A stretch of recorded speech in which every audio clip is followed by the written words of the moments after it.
Olá, pessoal. Nós estamos aqui no centro de Linhares, na Praça 22 de Agosto, em frente à Biblioteca Pública Municipal aqui de Linhares, um dos mais importantes instrumentos culturais de qualquer município. Nessa edição do nosso programa Sim para a Literatura, nós vamos compartilhar experiências de leitura, vamos falar de livros, vamos falar das histórias contadas nas páginas dos livros e queremos compartilhar essas experiências com vocês. Portanto, se acomodem na poltrona e curta junto comigo.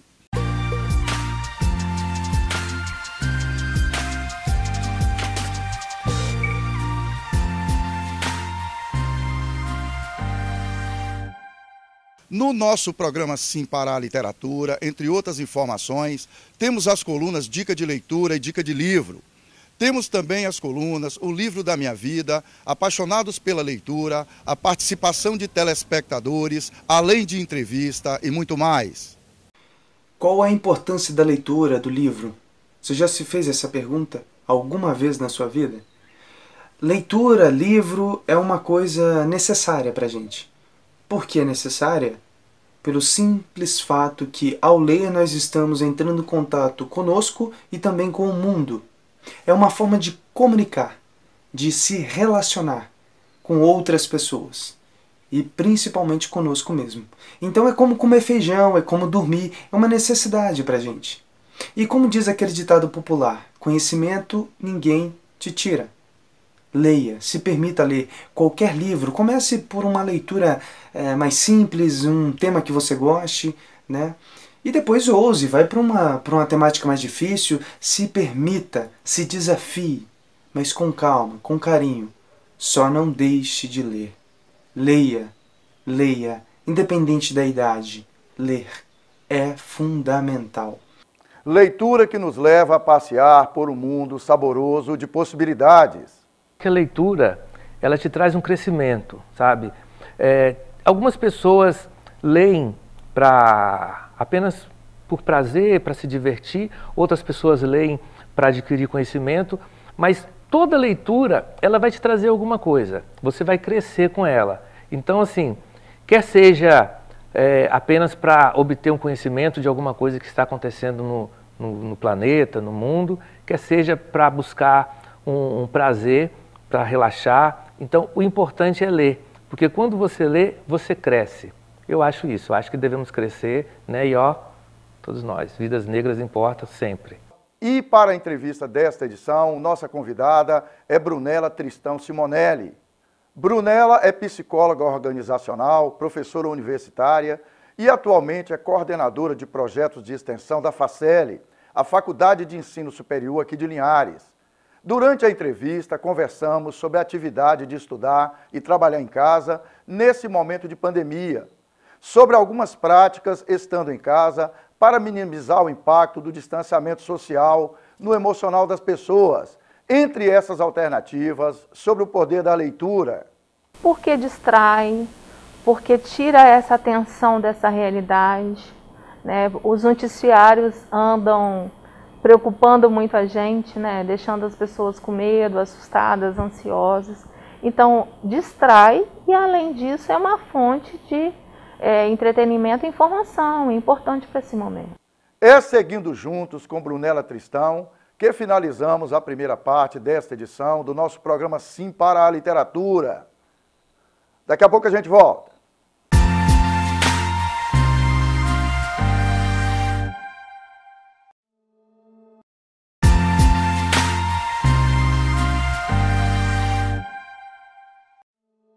Estamos de volta com o nosso programa Sim para a Literatura e é muito bom continuar na sua companhia.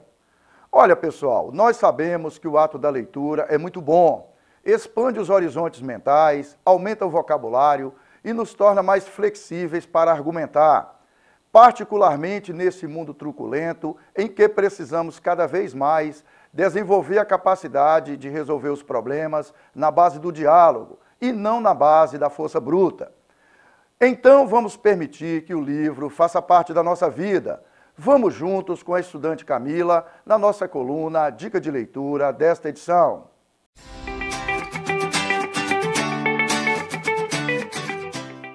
Olá, meu nome é Camila e nesse vídeo eu vim trazer uma dificuldade que muita gente tem, que é inserir a leitura como hábito em suas vidas. Muita gente até tem a vontade de ler, compra 1 milhão de livros, mas fica lá pegando poeira na estante. E existem algumas coisas que a gente pode incluir no nosso dia a dia que são muito fáceis e que vão ajudar a melhorar e inserir realmente esse hábito na nossa vida. A primeira delas é encarar a leitura como se fosse um exercício mesmo. Tipo academia. Você não vai para academia e chega lá no primeiro dia levantando 50 quilos. Você vai lá, primeiro levanta 5, depois uma semana depois você levanta 10, depois 15, assim por diante. A leitura é a mesma coisa. Primeiro você foca no seu parágrafo, depois 2, depois 3. Daqui a pouco você vai estar lendo 30 páginas frenético, querendo mais, super empolgado. A segunda dica é procurar realmente um ambiente apropriado. O que significa isso? Se você tem dificuldade em focar na leitura, vai para um ambiente calmo, tranquilo, que não fique muita gente passando.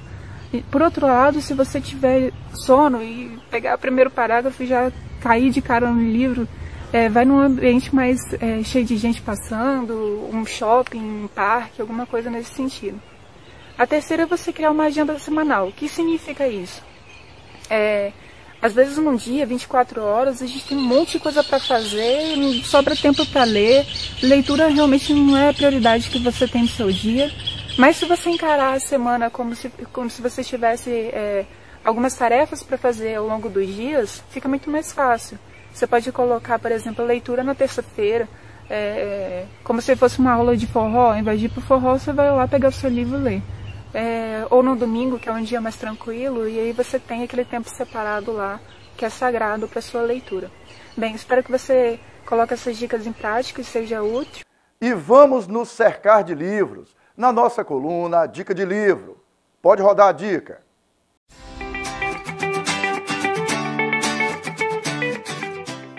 Olha, pessoal, na Dica de Livro desta semana, eu quero convidar vocês para conhecer e ler 2 livros cujas histórias são muito legais. O primeiro livro, Vidas Secas, escrito pelo memorável escritor alagoano Graciliano Ramos, conhecido como Velho Graça no mundo literário. Esse romance ele foi publicado em 1938. Vidas Secas retrata a vida miserável de uma família de retirantes sertanejos, que é obrigada a se deslocar de tempos em tempos para áreas menos castigadas pela seca. Essa família tem como pai o Fabiano, a mãe sim a Vitória e os 2 filhos, que não têm nome na história, e que são tratados como filho mais velho e filho mais novo, e a cachorra Baleia, que é tratada como membro da família e que na história pensa, sonha e age como se fosse gente. E também, pessoal, o livro O Velho e o Mar, escrito pelo escritor norte-americano Ernest Hemingway, que morou muitos anos em Cuba. Esse livro ele foi escrito em 1951 e publicado em 1952, mas é uma história muito atual. O Velho Mar conta a história de Santiago, um velho pescador que há algum tempo não apanhava nenhum peixe. Por isso era considerado na colônia de pescadores onde morava como um salau, um azarento da pior espécie. Santiago, um homem de princípios firmes, continua a acreditar em si mesmo e parte sozinho para o Mar Alto, com a certeza de que dessa vez será bem sucedido na sua empreitada. Pescar um peixe bem grande para mostrar que continua ativo. Trata da história de um homem na solidão do alto mar, com seus sonhos e pensamentos, com sua luta pela sobrevivência, com sua inabalável confiança na vida e na possibilidade de superação. Olha, para saber o final de cada história, só pegando os livros para ler. Caminhando juntos com projetos que visam aproximar os livros das pessoas. Acompanhe junto comigo na nossa coluna Apaixonados pela Leitura, Literatura na Veia.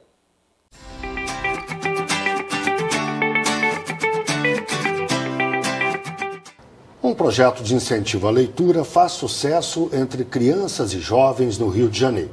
5 bancas de livros foram distribuídas pela cidade e fazem empréstimos gratuitos à população. Nas prateleiras, títulos variados que despertam o interesse até de quem ainda está começando a se aventurar no mundo da leitura. Livro com meu... Há 2 semanas, 5 bairros do Rio de Janeiro ganharam bancas como esta na Vila Olímpica Arthur da Távola, em Vila Isabel, na Zona Norte, que oferece atividades a quase 2.000 crianças e adolescentes da região. No local, podem pegar livros gratuitamente. Para isso, precisam apenas fazer um cadastro e escolher entre os 300 títulos idênticos em todas as unidades. É aí que entra o papel dos estagiários de biblioteconomia, como o Igor. Às vezes a pessoa não se estimula a ler porque pega um livro que não gosta, não é de um assunto do seu interesse. Então eu sempre tento fazer essa adaptação do leitor com o livro. Os livros devem ser devolvidos em 15 dias, mas Jonathan nem precisou de todo esse tempo para devorar as quase 300 páginas deste volume sobre o detetive mais famoso do mundo, Sherlock Holmes. A história é divertida e eu fiquei o dia todo lendo. Aí eu consegui ler rápido. A mamãe diz que não é natural um garoto ficar dentro de casa quando está sol lá fora.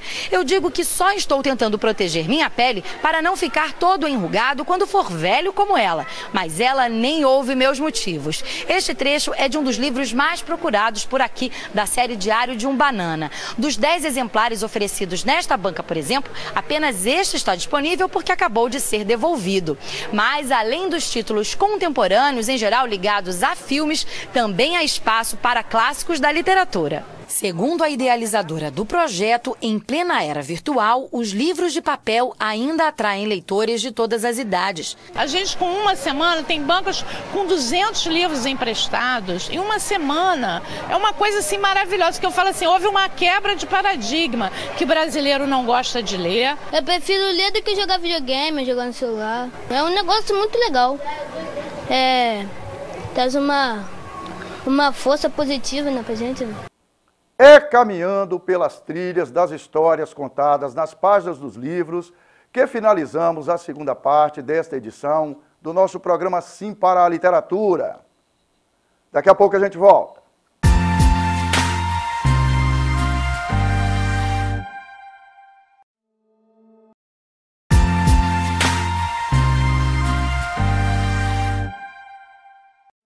Estamos de volta com o nosso programa Sim para a Literatura e é muito bom continuar na sua companhia. E vamos juntos para a entrevista com Brunella Tristão.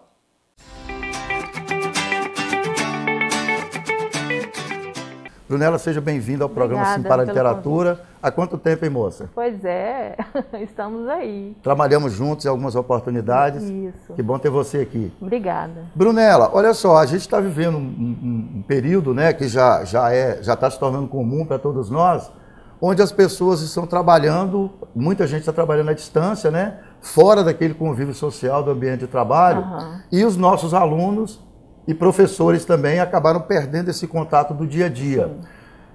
Como é que está essa perspectiva para você? O que você acha que está acontecendo e quais os problemas que podem advir desse distanciamento, Brunella? Bom, o distanciamento, de forma geral, ele traz uma consequência emocional, né? A pandemia, de uma forma mais ampla, tem contribuído muito para o aumento de casos de ansiedade, de angústia relacionada ao medo e casos de depressão. Então, algumas situações que você conseguiria compartilhar, por exemplo, no ambiente de trabalho, ou até mesmo uma pressão que você sinta maior e consegue perceber que o colega também sente, porque vivencia o dia a dia daquele cotidiano, não está sendo possível nesse momento. Então, do ponto de vista emocional, essas são as consequências mais imediatas que a gente tem percebido. Até porque a gente imaginou que seria rápido, né, Pereira? Ninguém imaginou que um ano depois a gente ainda estivesse vivendo os agravamentos sociais, de saúde, né, no mercado de trabalho, na economia, devido à extensão desse período de pandemia.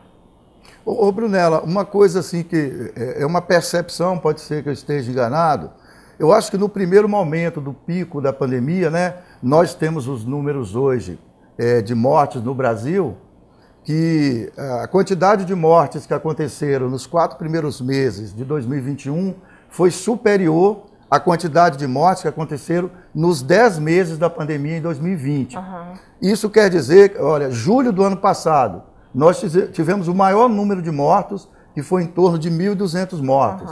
De janeiro para cá, nós superamos 2.000 mortes todos os dias. Eu tenho a impressão que, no primeiro momento, as pessoas ficaram mais assustadas com o vírus. Exatamente. E parece que agora, apesar da intensidade das mortes, né, de perdas de vidas humanas, parece que as pessoas estão mais relaxadas. O que você acha que está acontecendo, Brunella? As pessoas, de certa forma, cansaram das medidas de proteção, né? As medidas de distanciamento. A gente percebeu uma intensidade de viagens muito grande nos feriados que nós tivemos no fim do ano, né? Nas festas de fim de ano. E aí as consequências vieram em 2021. As aglomerações durante o carnaval, né? Exatamente. Apesar das restrições. O verão, né, também. Essa é uma tendência, Brunella, assim, até que seu conhecimento da área de psicologia, de comportamento humano, é uma tendência do ser humano mesmo? De certa forma, criar uma resistência quando esse problema se alonga muito? Ou, de certa forma, Pereira, aquela percepção de que eu conheço um pouco da pandemia. Embora os profissionais de saúde falem que esse vírus surpreende a cada momento. Mas, pelo menos, até mesmo em função dos números que nós tínhamos, de que os agravamentos acometiam mais pessoas de mais idade, a gente percebe que o jovem se sentiu mais seguro do que deveria se sentir, né? E hoje a gente está vendo essa reversão na faixa etária, que está sendo acometida com o agravamento da doença. O vírus está afetando e matando pessoas de todas as faixas etárias. Isso é multifatorial, né? Tem as mudanças do vírus, tem a exposição maior que de repente essas pessoas estejam fazendo, tem uma flexibilização da economia, essas pessoas retornaram para os postos de trabalho, né? Para algumas instituições de ensino no período em que se teve o retorno presencial. Então, agora... A questão do deslocamento da pessoa nos ônibus, exatamente, né? No metrô, nas grandes cidades exatamente, e tal. Exatamente. E as festas de fim de semana que o povo tem em continuar participando, né, Brunella? Não é bacana porque, né, é um comprometimento coletivo que a gente precisa ter nesse momento, né? Mesmo aquelas pessoas que já desenvolveram imunidade, né, ou porque foram vacinadas, ou porque já tiveram a doença, a gente não tem garantia de não termos novas reinfecções, entende? Os especialistas na área de saúde, né, Brunella, informam que mesmo que você já tomou a vacina, mas você pode carregar o vírus com você, por mais que ele não vai te afetar, provocando os mesmos danos de antes. E você pode transformar o vírus e infectar outras pessoas. Exatamente. Você pode ficar assintomática, né? E transmitir o vírus para outras pessoas que não foram vacinadas, que não têm essa proteção quanto ao agravamento, né? Ô Brunella, com a sua experiência na área de psicologia como professora, o que você sugere para os nossos alunos, né? A gente tem um foco bastante presente na área de educação. O que você sugere para nossos alunos, como estabelecer uma rotina de estudo, né? No dia a dia, ficando em casa, já que não está tendo essa socialização com os professores, né, e colegas na escola? O que você sugere como medidas assim para o dia a dia? O importante é justamente criar a rotina. Por quê? De certa forma, a gente já fazia uso dos recursos tecnológicos para o meio educacional, de alguma maneira, postagem, vídeos, pesquisa, né? Só que agora as ferramentas tecnológicas viraram a metodologia de ensino. Então a gente utilizava como um recurso complementar, auxiliar. Agora não, né? O momento de interação aluno-professor tem sido via tecnologia, via remota. Então é muito importante que a pessoa crie uma rotina, principalmente, Pereira, porque ela vai precisar mudar a relação dela com a tecnologia. Então antes você usava o computador, a televisão, o smartphone com outra finalidade. Agora ela é sua ferramenta de estudo e de aprendizagem.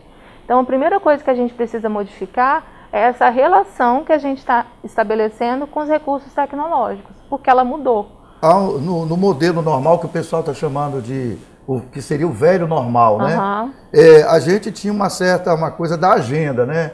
Tipo assim, professor, 18 horas, às 6 da tarde, estava se arrumando em casa para pegar o carro para estar na faculdade às 19 horas para começar a dar aula. Hoje, de certa forma, você tem um dia inteiro para você se organizar, né? Como é que Brunella, professora, está se organizando? Isso para servir para referência para outros professores. Eu me organizo de forma antecipada. Então, assim, o professor normalmente trabalha no fim de semana, né? Ele vai ver a agenda dele, ele precisa ver o que ele vai planejar. E aí a gente precisa fazer um planejamento adicional, porque algum recurso pode falhar. Pode falhar, exatamente. Né? Ou você pode prever uma roda de conversa, mesmo que de forma remota, e os alunos terem dificuldades de acesso naquele dia, você vai precisar modificar a sua metodologia na hora. Então, o planejamento antecipado, eu acho que já é uma característica do professor. O que tem aumentado, né, o trabalho desse professor é justamente porque ele precisa planejar outras estratégias, porque aquela prevista, né, o plano A, pode falhar de alguma maneira. Às vezes, no momento da aula online, a internet cai. A internet cai, o computador atualiza sem você solicitar. Exatamente, né, oscila. Então, as aulas por videoconferência são muito pesadas. Quando você tem uma turma, né, com mais alunos, você percebe isso. Então a gente vai se acostumando aos poucos, desliga a câmera, né, por exemplo, para a conexão melhorar. Então são tentativas, né? O professor pode encontrar dificuldades, os alunos também podem encontrar dificuldades. Ô Brunella, agora da sua experiência como psicóloga organizacional, tem muita gente ainda que está trabalhando em casa, né? O que você sugere para as pessoas? Por exemplo, eu ouvi alguém comentar um tempo atrás que a gente deve acordar, tomar café da manhã e se vestir para trabalhar no home office, né? Trabalhar à distância, como se a gente estivesse no ambiente presencial. Uhum. O que você sugere, por exemplo, para quem tem criança em casa? É complicado. Manter essa rotina como se estivesse no ambiente de trabalho. Manter uma rotina, talvez não da mesma forma, né? Eu acho que você precisa criar um hábito que te mostre que aquele é o horário de trabalho e você precisa transmitir isso para os filhos. Então, eu acho que a primeira percepção que tem que ser criada é mamãe e papai estão em casa, mas nesse horário eles estão trabalhando. E aí as pessoas se valem de alguns símbolos. Por exemplo, o computador. Quando mamãe está naquele canto no computador é porque ela está trabalhando, eu não posso abordá-la agora. Ou até mesmo a vestimenta, porque se você usa a sua casa para trabalhar da mesma forma que você usa nos momentos em que você está efetivamente exercendo a vida pessoal e familiar, isso gera uma confusão para a criança. E ela também vai precisar criar a rotina dela caso ela esteja estudando nessa modalidade. Se a criança vê a mãe, né, Brunella, trabalhando, por exemplo, com a roupa de dormir, com a qual ela dormiu, a criança vai achar que a mãe ainda está com roupa, está em casa, né, no momento. Eu posso abordá-la nesse momento, posso abordá-la. Porque a mamãe está de folga ainda, ela não foi trabalhar. Então, de certa forma, as pessoas usam símbolos, né, para diferenciar esse horário de vida pessoal e vida profissional. Isso é importante para o adulto que trabalha e para a criança que estuda. Agora, Pereira, a gente está falando de uma família, né, de certa forma privilegiada, que tem esse momento de diversificação do ambiente. Mas a gente também precisa pensar naquelas famílias que compartilham a ferramenta, que o ambiente é único, né, que a própria casa... A gente vê aí, né, Brunella, exemplos de morar 8, 10 pessoas num cômodo, sei lá, de 4 metros por 3 metros. Exatamente. Né? Que as pessoas dormem ali, de certa forma, vivem amontoadas ali, né? Então, como é que se resolve essa questão? Exatamente. Ou é um celular, né, um pacote de dados para a família inteira. E isso mostra para a gente que a gente vivencia um processo de muita desigualdade educacional. Ô Brunella, para a gente finalizar, sabe que o tempo de TV eu sempre falo aqui, a gente ficaria conversando aqui, sei lá, eternamente, mas ler livros, assistir filmes, sei lá, jogos com as famílias, jogar um baralho, um dominó, são alternativas, por exemplo, para que as pessoas possam conviver melhor com esse momento? Isso. De isolamento em casa, né? Sem a vida social. Eu acho pode ser alternativa? Pode ser alternativa. Importante, inclusive. Porque se você, de alguma maneira, está distante do convívio social, né, você tem um vínculo familiar, né? Então a gente demanda, a gente tem necessidades de interação. Isso é natural do ser humano. Então hoje, se você está privada do convívio com aquelas pessoas que faziam parte, né, do seu vínculo social, você vai buscar uma maneira de substituir ou intensificar esse vínculo com o que é possível, que são as pessoas que convivem na sua família com você. Então é muito importante que essa família se organize e crie dentro das possibilidades atividades que possam ser desenvolvidas junto. Então a gente tem, né, o que pode ser um aliado e o que pode ser um inimigo, uma TV em cada quarto. Então por que não compartilhar agora, né, essa ferramenta para que as pessoas criem ali um momento de socialização em família. Assistir um filme juntos, né? juntos. A própria novela, exatamente, muitas vezes, né, serve para reunir as pessoas. O cozinhar para quem gosta, né? Então... assistir um filme infantil com as crianças, né? Exatamente. Que muitos pais, às vezes, deixam passar esse momento, né, Brunella? Brunella, obrigado por ter vindo mais uma vez. As portas do programa Sim para a Literatura e da programação da TV Sim estão abertas para você. Obrigada, eu agradeço o convite. Olha, pessoal, vocês sabem que a pandemia continua com a triste marca de mais de 440 mil brasileiros mortos. Um momento triste para todos nós. Portanto, vamos fazer a nossa parte ficando em casa o máximo possível, usando a máscara ao sair de casa, mesmo já tendo sido vacinados, e fazendo a higienização das mãos. É a responsabilidade com a nossa saúde e com a vida dos nossos familiares, certo? É assim que finalizamos mais esta edição do nosso programa Sim para a Literatura. Caros telespectadores, foi um prazer e um sinal de prestígio contar com a sua audiência nesta edição do nosso programa Sim para a Literatura. Para que vocês tenham acesso às edições anteriores e aos vídeos do programa, acessem youtube.com/Sim para a Literatura. Entrem em contato conosco através do e-mail simparaliteratura@gmail.com. Agradecemos o prestígio da sua audiência. Saudações poéticas literárias e muito obrigado.